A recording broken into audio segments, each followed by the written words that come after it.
American soldier Bradley Manning used his security clearance to copy classified documents from the American military and pass them to the whistleblower website WikiLeaks. WikiLeaks then published the material. Manning was arrested and charged with, among other things, aiding the enemy, which is a capital offense.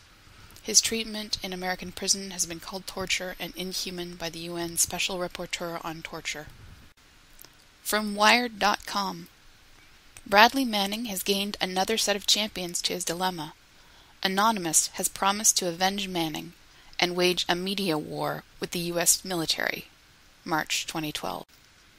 In cyberpunk science fiction, you often see rogues and hackers, outsiders, outcasts, and rebels using mainstream technology to attack establishment institutions, often banks, corporations, and the military. Here, Anonymous is in the role of the cyberpunk hacker, and its target is the American military. Their tool is the internet in general, and YouTube specifically. We can look at this through the lens of cyberpunk and see that the technology, which was designed for the military and academic communication, is used by the outsiders to attack, to damage, and to discredit. The establishment institutions have created tools without an appreciation for what their unintended uses might be.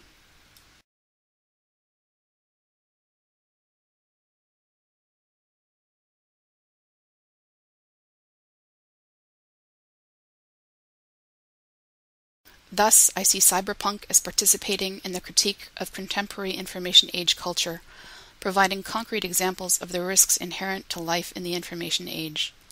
Cyberspace isolates the individual from connections to other people.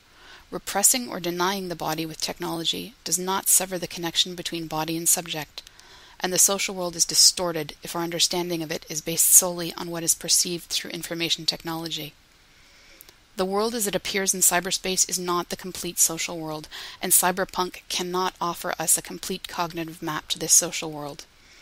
However, cyberpunk can and does offer a map that can assist us in understanding how distorted the perspective from cyberspace is.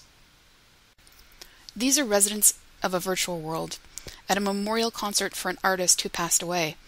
His friends and colleagues held a music and light show to raise money to donate in his name and to share memories and stories about him. None of them have ever met in person, but each of them felt a deep loss and a connection to each other. They were comforted in their grief by their shared presence in the virtual space. Vince's understanding of cyberpunk and cyberspace cannot account for this connection. This is my living room in a virtual 3D world. That's me on the left, and on the right is one of my closest friends. The view from cyberspace is different, but does not always isolate the individual from others. In the time that most cyberpunk science fiction was written, immersive worlds did not exist, and so most of the understanding of human connections in cyberspace was imagined rather than observed. Cyberpunk underestimates the degree to which humans can feel connectedness when the only physical connection is through modems and CPUs. But it should make us examine the nature of human connection in cyberspace.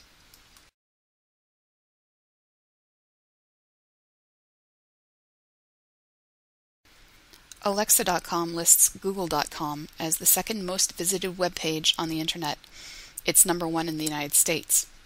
Many of the company's other service pages are also listed in the top 100, giving Google a dominant presence on the Internet, from search engine to advertising revenue.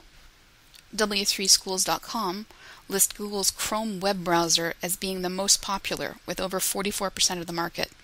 This is up from just 3.1% in September 2008. And to Google as a verb is included in the Oxford English Dictionary. It was included in 2006. In a world characterized by technologically driven change, we necessarily legislate after the fact, perpetually scrambling to catch up, while the core architectures of the future increasingly are erected by entities like Google. We are part of a post-geographical, post-national superstate, one that handily says no to China, or yes, depending on profit considerations and strategies. But we do not participate in Google on that level. We're citizens, but without rights. Making Google a central and evolving structural unit not only of the architecture of cyberspace, but of the world. This is the sort of thing that empires and nation-states did before.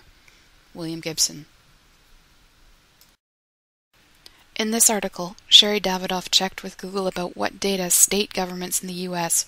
store on Google servers. She wrote, "In other words, according to Google, United States state governments have literally handed over public data to be held and managed by a private company which has a well-publicized partnership with other governments. The data is physically stored in Google's buildings, on Google servers, and managed by Google employees. This means that Google now controls our government's access to its own data." They're not there yet, but maybe we should be looking at cyberpunk, where the only real power lies with corporations. Maybe we need to be thinking about what we turn over to Google and how much control they really have over us and our governments.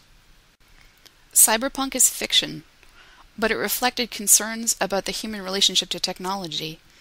We're still mostly human, for now, and we still create technology, so we can still look to cyberpunk to critique and understand this very long-standing relationship.